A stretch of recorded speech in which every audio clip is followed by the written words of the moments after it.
The comment you refer to, I believe, comes from a 2005 speech that Putin delivered to the Russian politicians.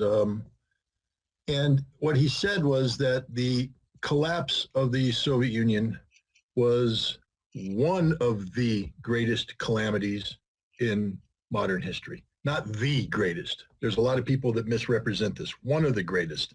But then he explained it because overnight, tens of millions of Russians were without a home, were without anything. They were homeless. And he said this was a failure on the part of Russian leadership, a failure on the part of history. So there's your answer. He gave this statement in 2005, 6 years into his presidency. And it was commenting on the fact that the collapse of the Soviet Union disenfranchised tens of millions of Russians, Russian-speaking people, ethnic Russians who no longer had a homeland. And they were oftentimes found residing in countries that didn't want them there, that were resentful. 1 minute, they're part of the Soviet Union. The next minute, they're nothing.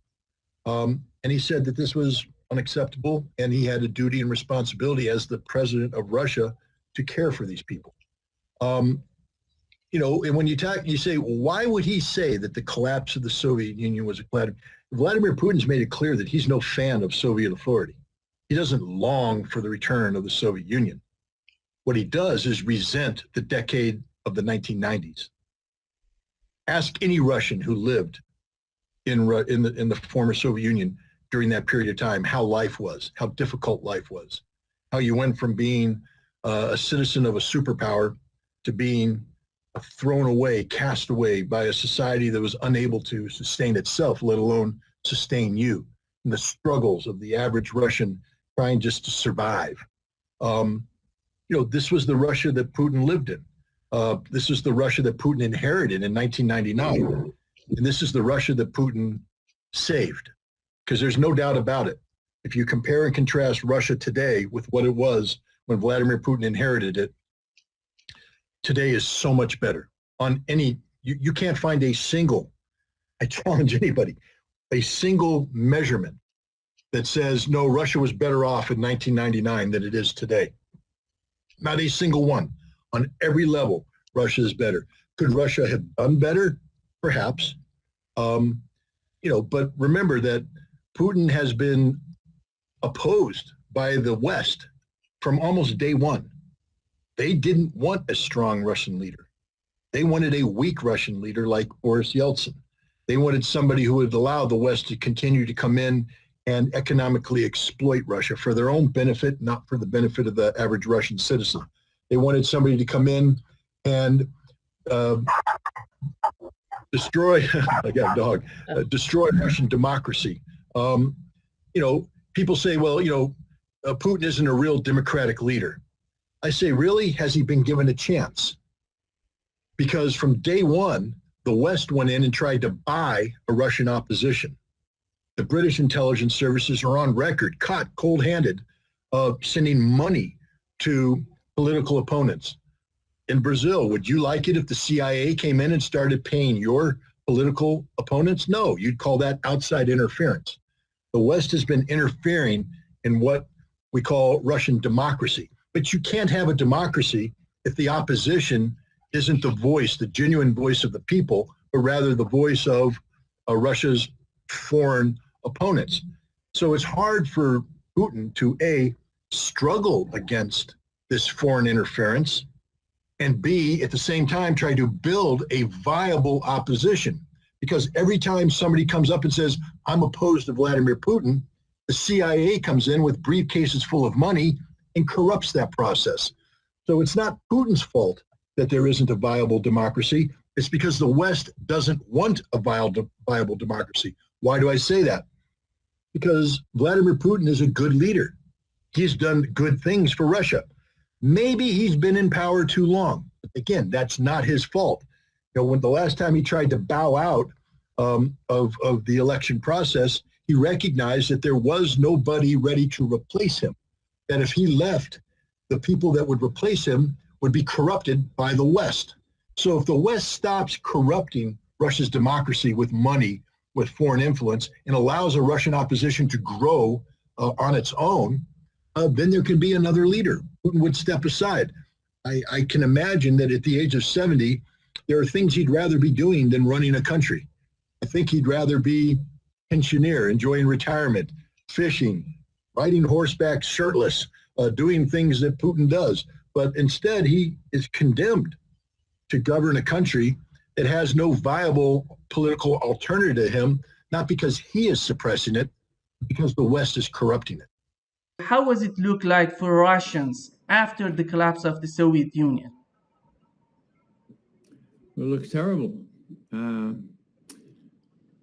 When the Soviet Union fell apart, there was no real plan as to what to do about the constituent republics. There were 15 republics in this union of Soviet socialist republics, and they were sort of let drift off. The ironic thing is that President George H.W. Bush favored them kind of staying together, hang in there together and figure out how you're going to resolve all this stuff. But no, it was sort of simultaneous. And as Gorbachev left the scene, Yeltsin came in. Now, Yeltsin was poison for Russia. He hobnobbed with Wall Street, with the so-called Harvard boys, and with the rich people in Washington, and plundered the Russian economy, sold off the state assets at a minimum price. The result was, and not many people know this, but if memory serves, between 1991 and 1995, during those Yeltsin years, the expectant age of death among Russian males went from 63 years old to 57 years old. Now, where do I get that figure? From the World Bank, okay? It's valid, it's authentic. I know of no other case where a country like Russia would suffer this kind of, 6 years down from 63 to 57 years old when you expect it to die?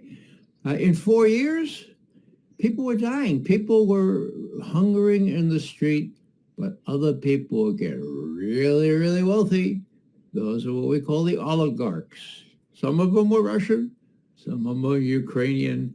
A lot of them were from Harvard, Columbia, and Washington, D.C. So, point of my remarks here is that in answer to your question, when the Soviet Union fell apart, it was a very bad thing for the Russian people. Now, Putin has been quoted as saying one of the worst catastrophes in history has been the falling apart of the Soviet Union. Well, he's not saying that he wants, like the Soviet leaders, he wants to take over the world or even just Europe. He's not saying that. He's saying explicitly that this left tens of millions of Russians outside of the Russian Federation to fend for themselves. And long story short, we get to Ukraine, we could see how that went. They tried to fend for themselves, being maybe 40% of the Ukrainian population. When the West came in, the U.S. particularly, staged a coup in Kiev in February 2014 and marginalized the Russian-speaking population, and worst of all said, let's join NATO, a direct threat, an existential threat to how Putin and the Russian leaders look at the danger from the West. And we know that you have been an advisor to Mikhail Gorbachev and Boris Yeltsin. I wanted to know, how was it look like economically in Russia in those days? Well, at the end of the 1980s, the Soviet Union was in a state of decay and really a state of collapse. The command system wasn't a good system after all, so the Soviet command economy could fight a war, could develop a military industrial complex, but could not really develop a civilian economy. And this was felt in the 1970s and the 1980s. Then in the 1980s, several things happened. Gorbachev eased up on the political control, so he started to open up the harsh system and democratize.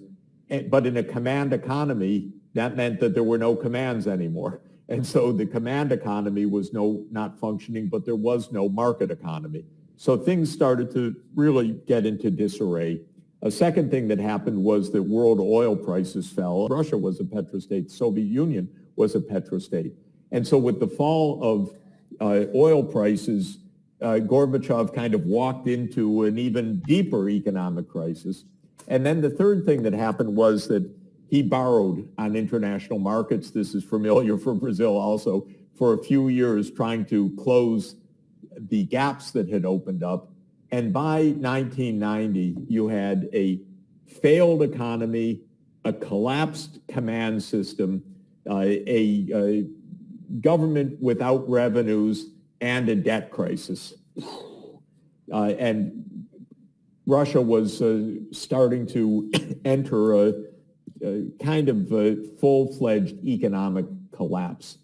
And it wasn't completely unlike, say, Brazil's crisis in the 1980s or similar kinds of events, but it was worse because it was after 75 years of the Bolshevik system, and it was not an effective economy. I came in at that moment saying, okay, let's try to figure out a way out of this mess.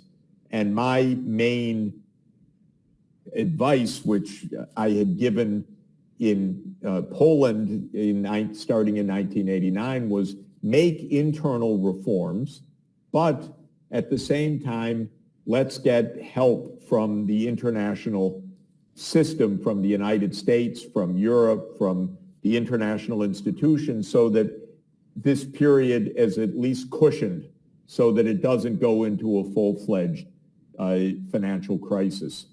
But all of those recommendations were rejected basically by the White House because the U.S. was not really interested in helping the Soviet Union, certainly not. It wasn't interested in even helping Russia after the end of the Soviet Union. It was interested in a U.S.-led unipolar world. So nobody wanted to make any major effort to help cushion the collapse that was underway in Russia. So I tried for 2 years to convince the White House, the IMF, Brussels, you got to do something different. You have to help. But it was useless. And in the end, I resigned in 1993, feeling that Russia was going into a deeper spiral of crisis, which indeed it did. We have an economist, Professor Jeffrey Sachs. He was talking about the collapse of the Soviet Union, and he said something interesting for me. And he said that right after the collapse of the Soviet Union, he was there to collaborate to collaborate with Gorbachev. United States wanted to help the countries that were part of the Soviet Union to help them economically. He said he was there. He suggested many plans for Poland and Russia, and all of his plans that included financial aid from United States were accepted for Poland, but all of them were rejected for Russia. Why it was like this at that moment? Well, before that, we have to back up just a little bit. Ronald Reagan came into power as the American president on a very strong anti-communist, anti-Soviet Union platform. In fact, he called the Soviet Union the evil empire.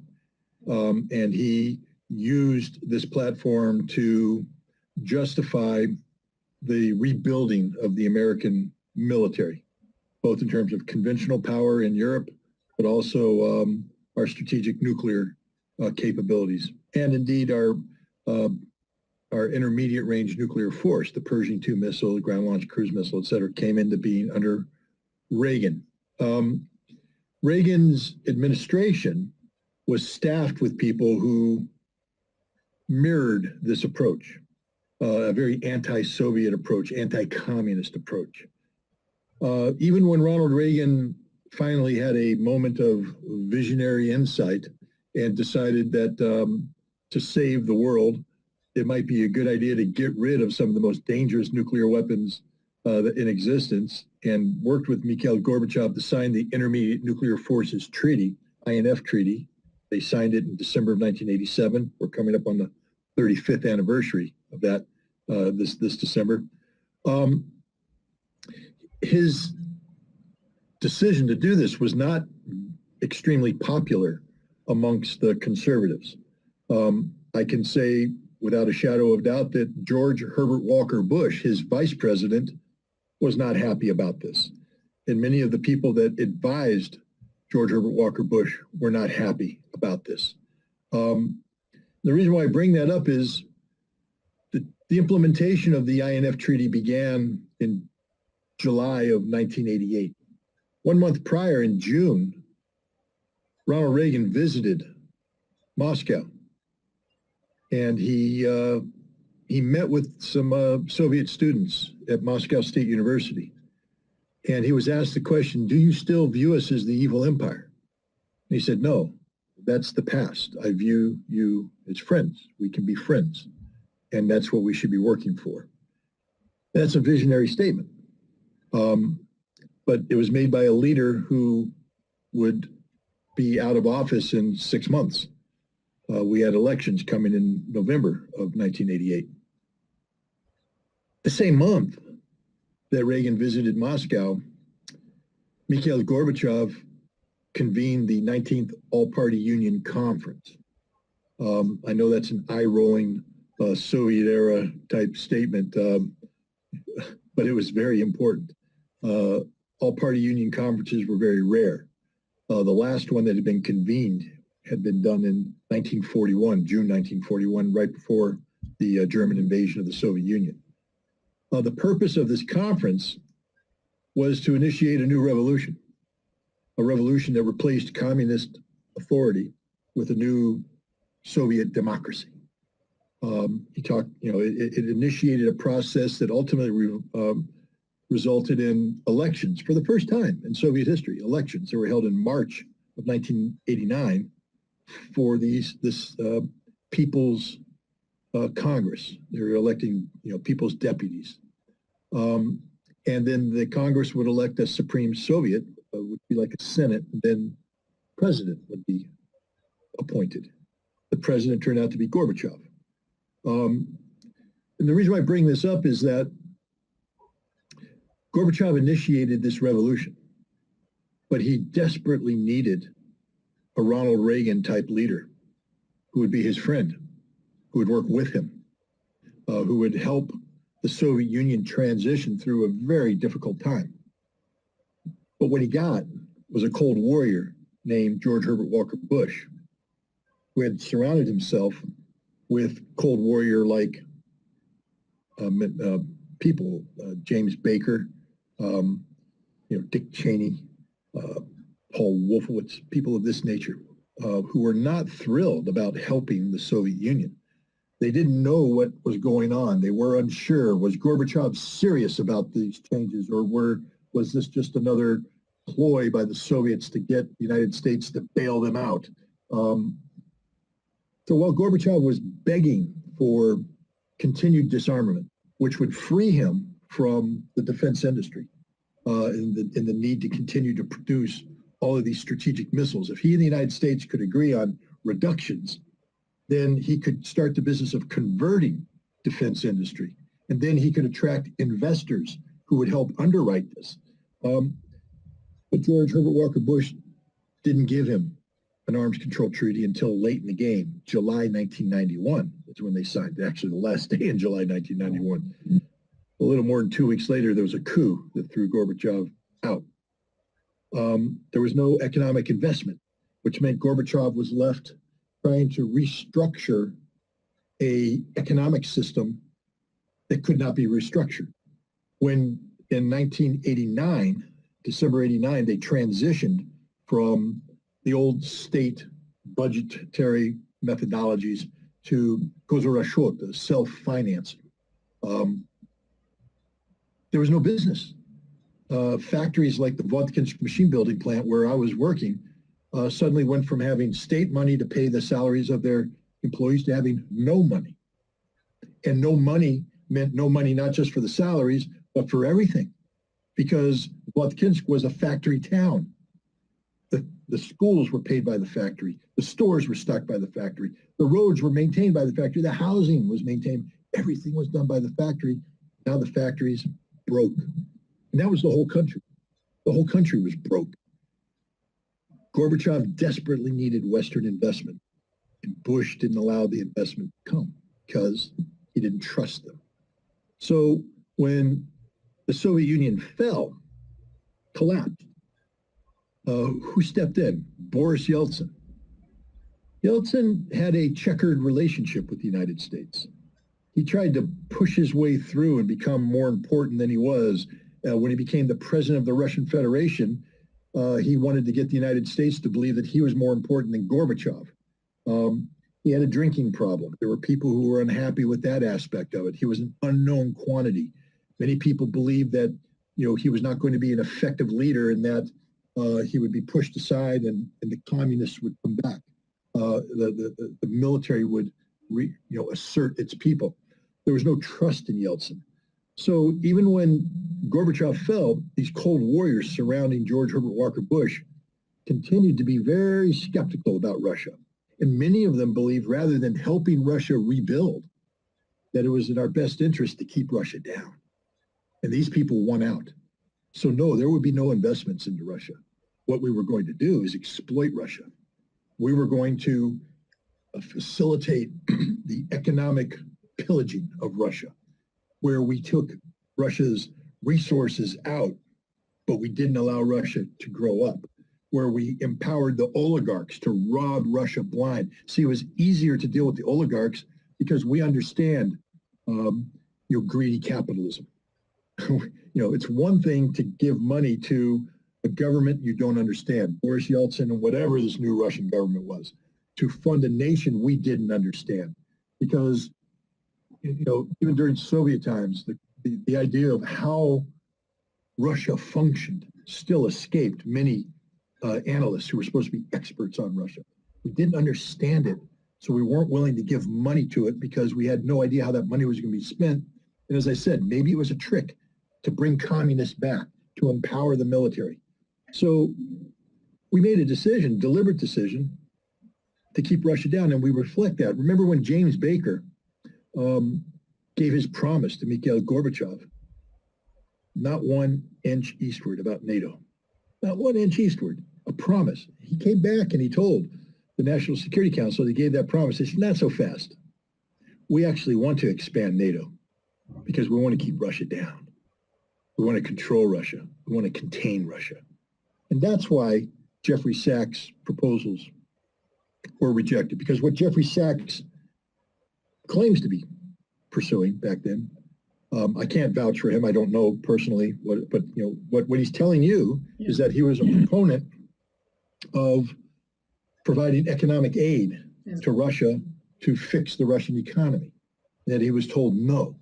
And I'm telling you that if that is true, what he's saying there is true, the reason why he was told no is because it was not U.S. policy to fix the Russian economy. It was U.S. policy to destroy Russia. And that's what we were trying to do from day one of the new Russian Federation. We didn't want them to get stronger. We wanted them to get weaker.